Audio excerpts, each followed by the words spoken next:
All right, good morning, folks. Today is Friday, April 15th. Welcome to First Things First, Simply Cyber's daily morning cybersecurity threat briefing. I'm your host, Gerald Auger, and over the next 30 minutes, I'll be delivering the top cybersecurity news of the day and providing expert analysis on each of these stories.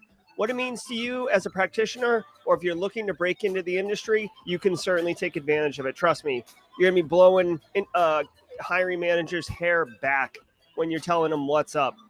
Shout out and thanks to this stream sponsor, Barricade Cyber Solutions. Cyber criminals have stolen your company's data and derailed your business operations. Barricade Cyber Solutions will help you resolve this ransomware attack and get your business back on track. The business side, folks, the executives, they like being operational. Trust me. I want to remind you, if you hold a professional certification that requires CPEs, each episode of FTF, a First Things First, is a half CPE. It stacks up. Come here for a week, you get 2.5. Come here for a month, you got 10, roughly. Be sure to document your CPEs, people. When you get to the end of the year, you're going to be happy that you did it.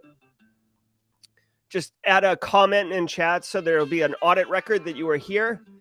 If you are live, absolutely love it. Good to see you. I see you guys queuing up nicely.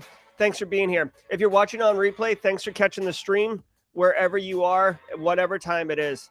If you want to jump right to the news, when the ticker in that corner gets to 0, we will start the briefing. So feel free to just grab that timeline bullet, scrub it to the right, and get right into the news. But if you want to hang out with us for the next 2 minutes and 42 seconds as we welcome everybody into chat and give ourselves virtual high fives for crushing another week, then please enjoy. Welcome, everybody. Welcome, everybody. Let me expand this a little bit and see how everyone's doing. Good morning, Mark. Good morning, Honest. Kimberly, Dr. Joseph.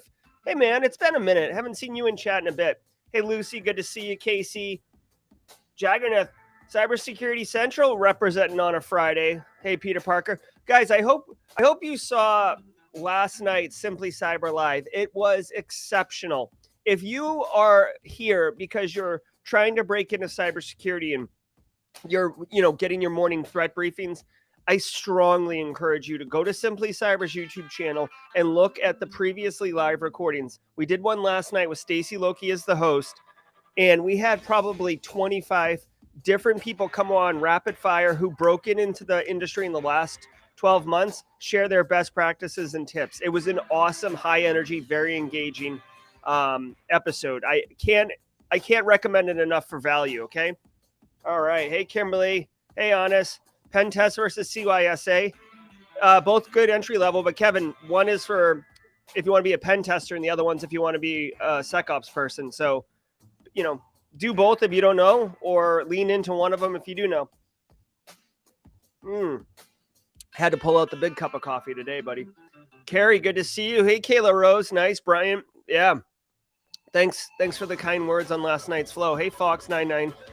Thoughts on privacy certs? I have a CIPP, or I have a privacy cert. There's a video on the channel. I can't even remember. They're fine. I feel like privacy at this point is not mature enough in a way that, like, you could be a privacy officer and not have a cert, right? If you understand, if you could speak HIPAA, if you could speak GDPR, I feel like that's more valuable than privacy certs.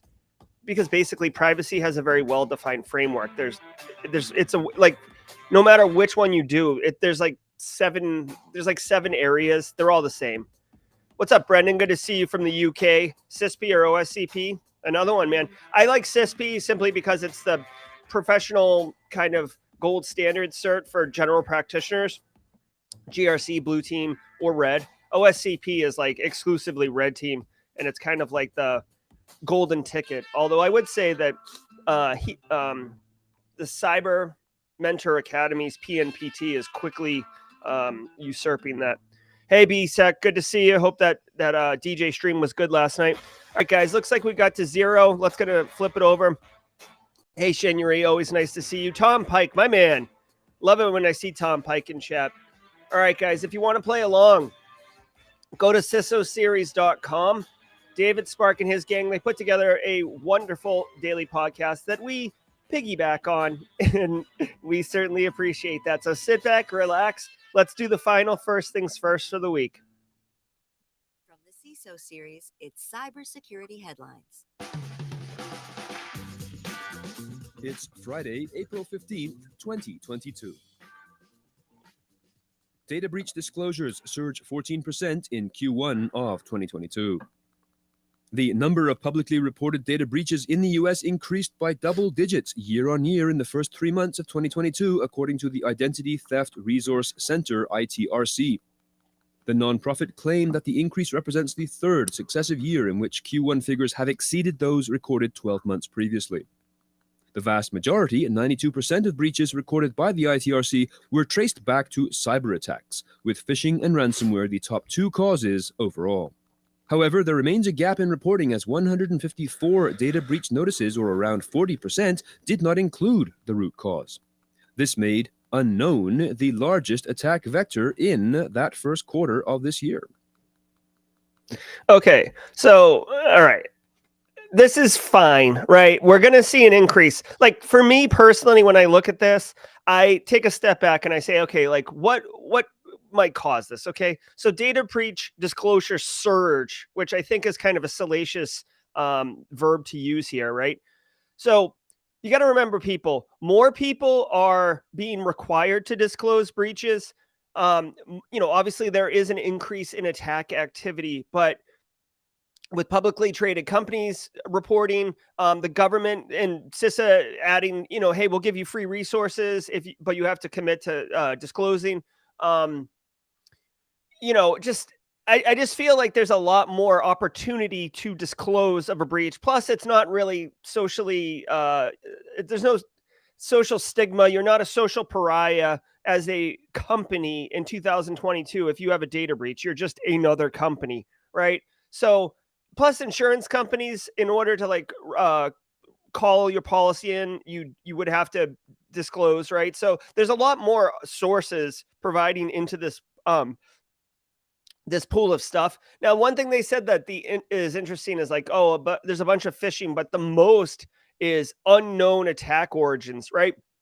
When I hear that, I don't think some shadowy cabal doing data breaches. No, it's probably poorly submitted breach disclosure. So some company just says, we had a breach disclosure, we lost 500 records, and that's all we're going to tell you.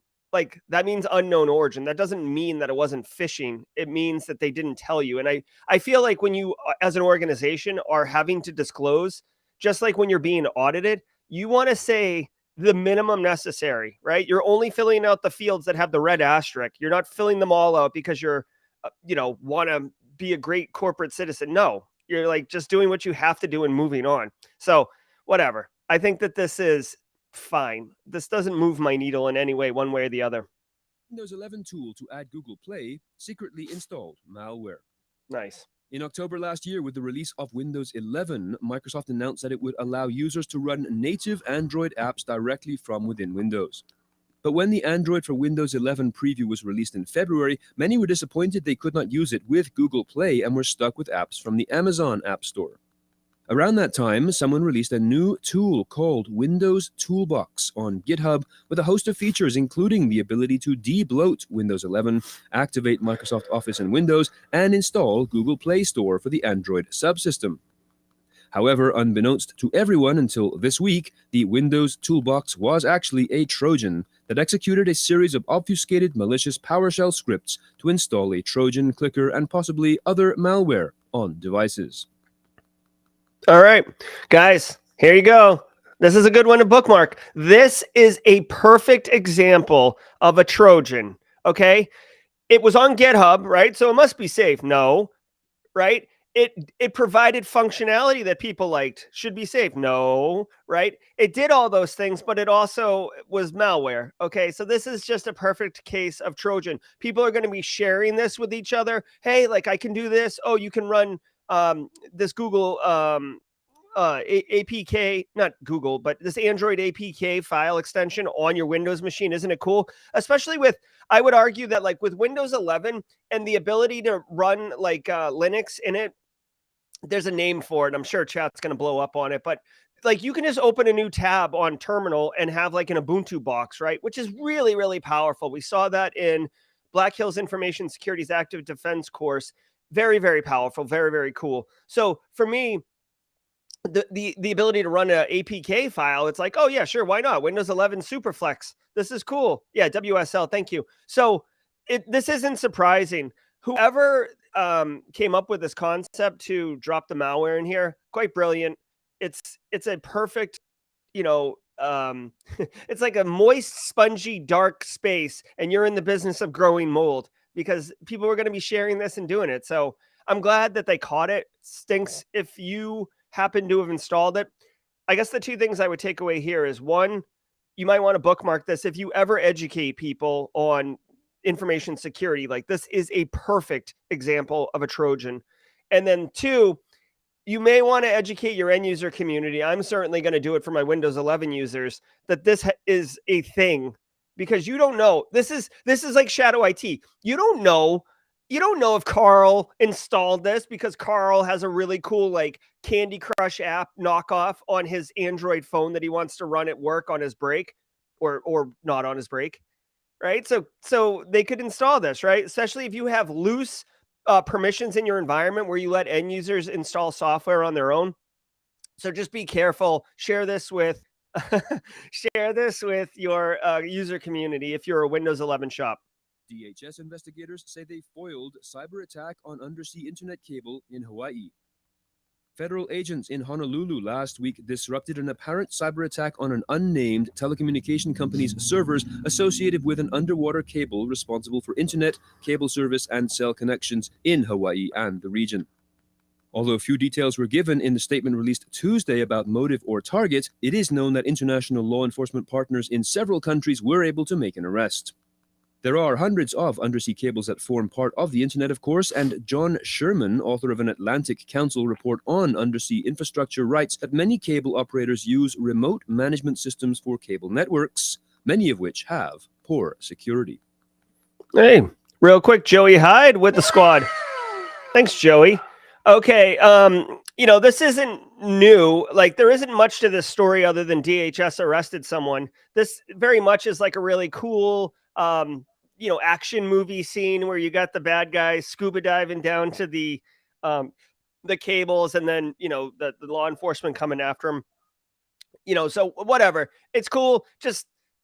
I guess just know that, when we think of the OSI stack, right, the network stack, right, you've got your app up here, your Chrome browser, and then you go all the way down, you got your NIC, where the Ethernet cord plugs into it. Then you got the physical layer, right, the actual line running to routers and switches and stuff like that, or the wireless cloud.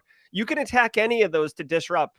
And when you attack an underwater cable that connects, like basically probably, in this case, I would guess Japan to Hawaii, which, and then Hawaii to the mainland, those are going to disrupt things because network traffic won't go that way. And yeah, we have redundancies in place, and networking is actually really, really cool. The way that routing protocols can correct themselves, but your bandwidth will slow down. Who knows what their goal was? This wouldn't break the internet. It would just seriously cause congestion, potential disruption. It would be expensive to correct. So, if I was going to be a dude who followed the money, which I typically am, this could be a direct competitor of whatever the telecom company that was going to get hit, like could have been a competitor of a different telecom company, could have been someone heavily invested in a different one, could have been someone straight up disgruntled of having technology coming on to like their beaches in Hawaii, right? I know certain islands in Hawaii are more private than others. So could have been a host of things completely cybersecurity related. Just know that these undersea cables exist, and they not only can be attacked, but sometimes they're accidentally broken, right? There's been instances where ships have dropped anchors and just accidentally, cut the line. So this crap happens.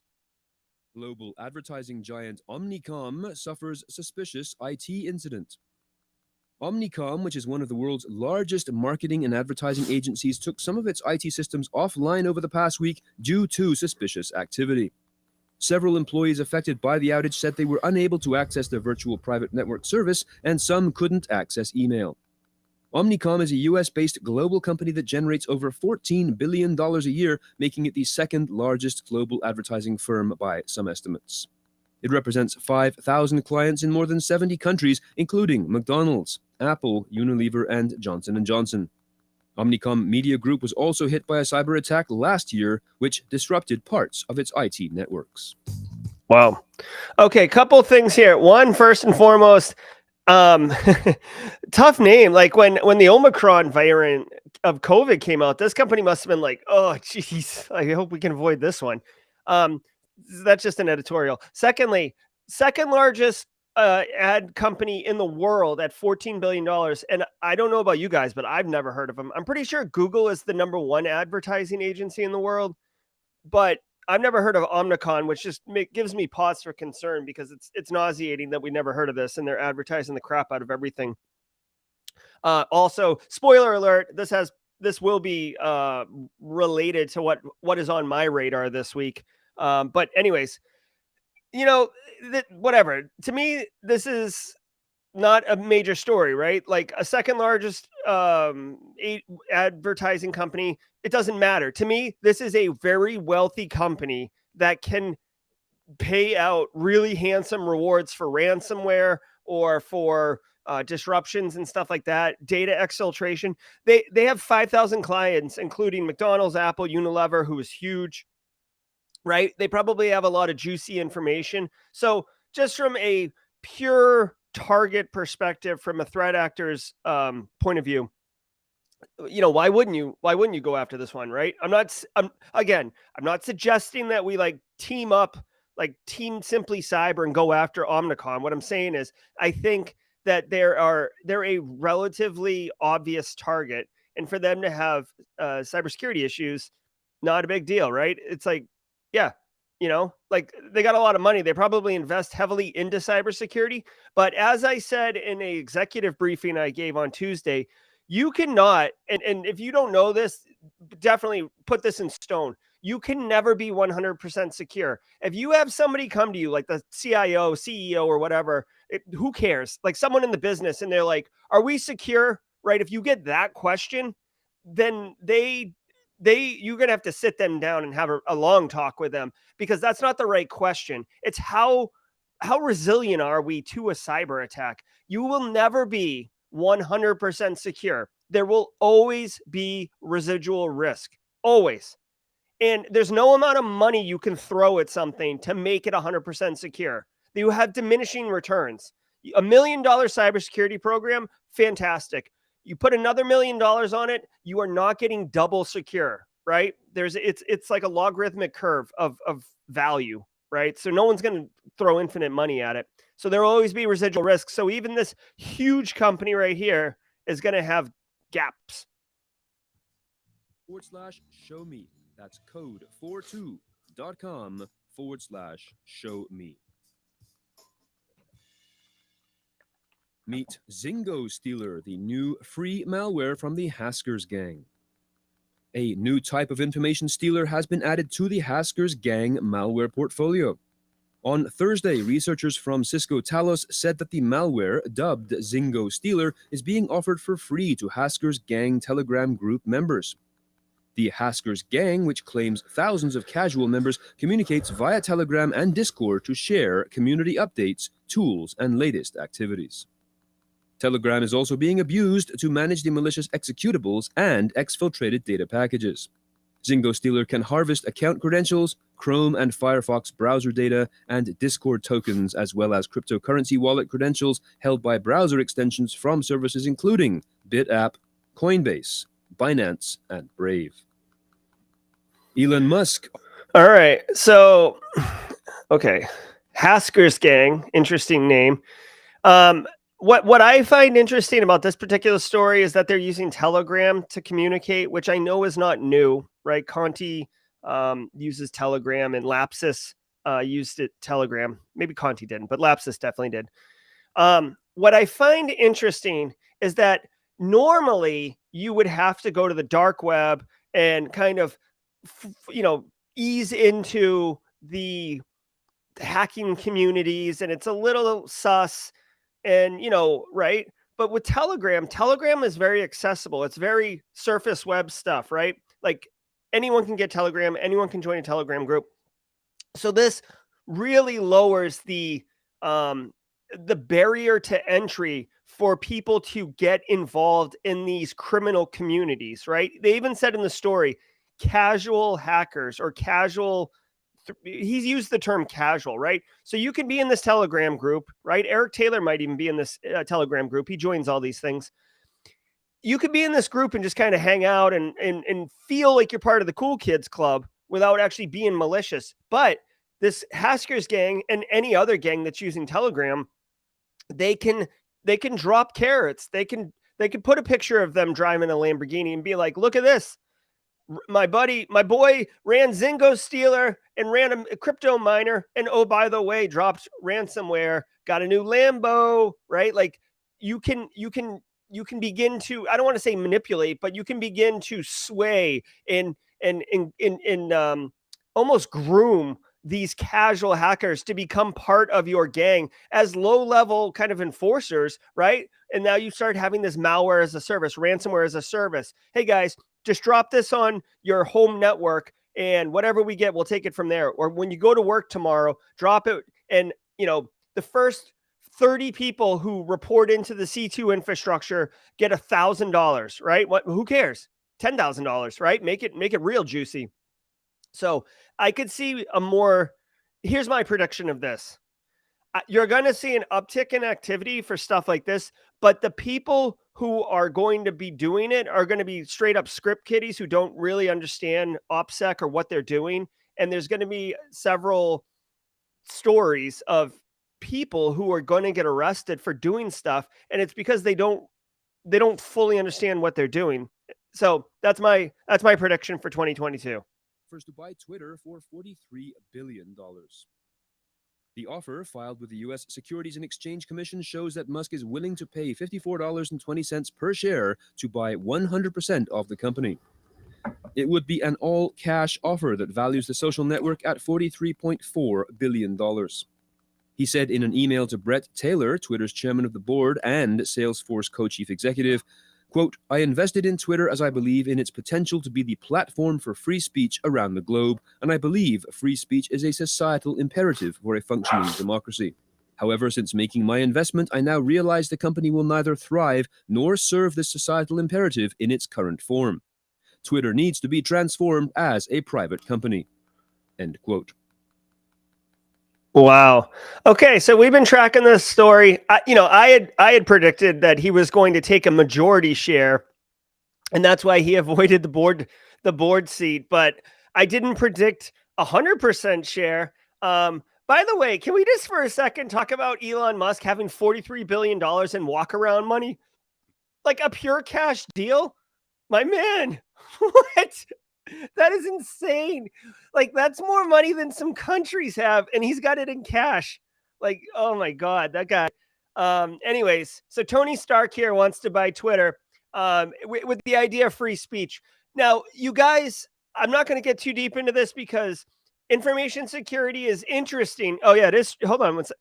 Straight cash, homie. Straight cash, homie. You got to be sec. So listen, the only thing that I'm really going to get into here, because information security and privacy, and they do interrelate, but I come from an older school of thought where privacy is kind of its own thing, and there's a Venn diagram intersection of confidentiality. But for the most part, I care that whoever gets to see it gets to see it. It's the privacy piece of it. Is the data right? Do the people know all that? That's a different office. So having said all that, Elon Musk wants to reform Twitter to be a free speech platform. Again, this is going to tie into my radar item later today. But what defines free speech? Some human has to decide that this is appropriate and this is, radicalized or disinformation or inappropriate or dangerous, right? But who decides that, right? Whoever decides it has an agenda, and they're going to imprint their agenda on it. Right. So we'll see. We'll see. Twitter is obviously a major platform for open discourse in 2022. One of the big questions is Donald Trump, right? So Donald Trump famously, his Twitter account got banned or canceled or whatever they do. Would that come back? That's a question that a lot of pundits are currently talking about, whether or not that would be part of this, redefining what free speech is. So for me personally, I'm keeping an eye on this, but it's more from a personal perspective than it is about information security and executing on my job. Microsoft details how China-linked Cruise malware hides scheduled Windows tasks. The China-linked Hafnium gang is using a strain of malware to maintain a persistent presence in compromised Windows systems by creating hidden tasks that maintain backdoor access even after reboots. Researchers within Microsoft's Detection and Response Team and the Threat Intelligence Center spotted the software dubbed Tarask, T-A-R-R-A-S-K, creating undesirable scheduled tasks via Windows Task Scheduler, which is typically used by IT administrators to automate such chores as updating programs, tidying up file systems, and starting certain applications. The malware is part of a larger multi-stage attack against organizations that exploits an authentication bypass in Manage Engine AD Self-Service Plus, Zoho's password management and single sign-on offering for Active Directory environments. Okay. A couple things. One, so Jeff Burt. Okay, I'm going to keep my eye out for Jeff Burt, okay, on the register. We got another. If you guys have been following First Things First, like the other day there was like a really interesting adjectives being thrown around. We've got nasty here. I saw miscreants again. Where is it? I saw miscreants. Yeah, there it is. Miscreants. So anyways, Jeff Burt, I got my eye on you. I'm going to be watching you. All right. Guys, basically all it's saying is that, China-linked crew, it doesn't matter. Some cyber criminal threat actor is using Windows schedules tasks to establish persistence. Again, guys, if you don't know, part of the attack kill chain or, for threat actors or red teamers or whatever is to get into a box, establish persistence so they can get back in whenever they want. Well, if you have some persistence mechanism running and you reboot the machine, it's possible that process gets killed and then you've lost your hook in. So you want to establish really embedded persistence mechanisms. But how do you do that? Well, it looks like this Chinese threat actor is using Windows scheduled task, which makes a lot of sense, right? On boot up, launch this persistence mechanism, which can be obvious if you look in startup options, but they've hidden it somehow. So not good on them, but it's not surprising. We have heard of the Hafnium cyber gang in the past, so they are a little bit more sophisticated as a threat actor group. I think really the only thing to do here is understand, like this CVE right here is in relation to a password management kind of authentication bypass. So I think that's being used as part of the exploit, not as part of detecting that persistence mechanism. So all I would say, you could see here, malware creates hidden tasks. Whether the task used the scheduled task is unknown. Yeah, it's hard to tell. I would dig into this just a little bit and see if there's an indicator of compromise. Listen, here's the thing. If this thing is creating a scheduled task, even if it's hidden, the task has to run. It has to be an active process. Like the network connection will open and be pinging, right? So you can use a tool like Rita from Black Hills Information Security to see that pinging beaconing, right? So a persistence mechanism is useless if it doesn't reach out and allow the threat actor connect in, right? That's the entire purpose of a persistence mechanism. So these are the things you can do to see or to detect this type of behavior. It doesn't go into what kind of businesses or what industry are being targeted, but just be aware of this, okay? That's what I say on that. Paid $2.9 million for NFT of Jack Dorsey discovers resale. I'm a crypto evangelist. I love it, love it, love it. Entrepreneur Sina Estavi made headlines in March 2021 when he paid $2.9 million for an NFT of Twitter boss Jack Dorsey's first tweet. But his efforts to resell it have run aground with a top bid of just $6,800 as of Thursday. The initial purchase was, at the time, among the most expensive sale of a non-fungible token or NFT. Estavi is no longer sure if he will sell the NFT, saying, quote, "It's important to me who wants to buy it." He continues, quote, "I will not sell this NFT to anyone because I do not think everyone deserves this NFT," end quote. Big words from a man who's lost about 98% of his investment. Yeah, of course you're not going to sell it. Like, with all due respect, this guy is obviously really wealthy because he could afford a $2.9 million investment, but he's obviously trying to treat it as an investment and not as a piece of art because it's the Mona Lisa of the digital world. He's owned it less than 13 months and he wants to sell it and he's getting nothing for it. Guys, I'm really strongly opinionated on this. I did some research into the NFT space. I continue to monitor a couple of things in the NFT space. I know there's people in our community who are like big cryptos, big NFTs, and that's fine.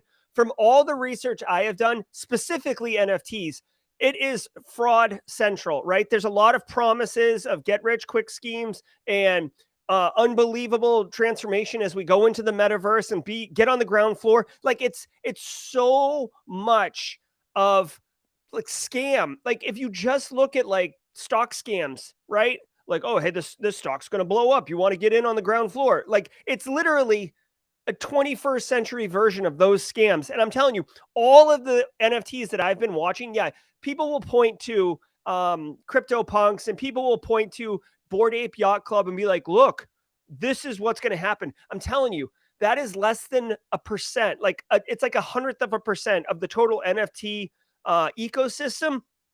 And the other 99.99% are just making certain people really wealthy because they're taking nothing and they're selling it to everybody. And then the value of that nothing depreciates from what they bought slowly, like erodes. And then people start trying to sell, which further reduces the value of that. And we're seeing that on a grand scale here as this individual spent $3 million on something and it's worth, the market dictates the value of an asset. That's straight up economics 101. And the market is offering $6,800 for this thing. So terrible investment. I'm not on the NFT train. I will stand firmly that I think it's not a good move right now. But this dude out $3 million. Last week's Super Cyber Friday featured a fantastic conversation. Okay, guys. So that's going to do it for the news portions of this week's First Things First. I got a couple things to share with you guys that I'm excited about. Again, if you saw last night's Simply Cyber Live, the call-in radio experience, thanks for being there. If you did not see it and you're trying to break into the industry, I cannot implore you enough. You want to go watch it. It was awesome. Stacy did a wonderful job of hosting. The community was super supportive.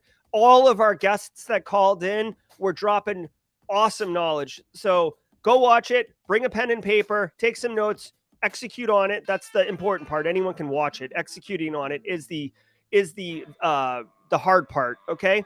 I got a couple things to tell you guys. Something I haven't been talking about all week because I forgot about it, honestly, but at 11 a.m. today, Friday, April 15th, 11 a.m.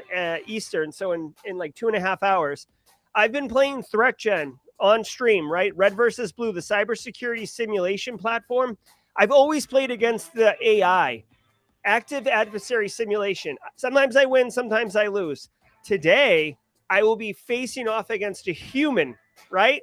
We're going to be doing it on 2 different streams. Simply Cyber will be streaming my feed, my view, my perspective of the blue team operation.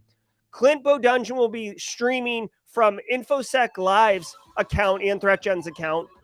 The red team, we've agreed and promised not to do stream sniping, which means go look at what their situation looks like.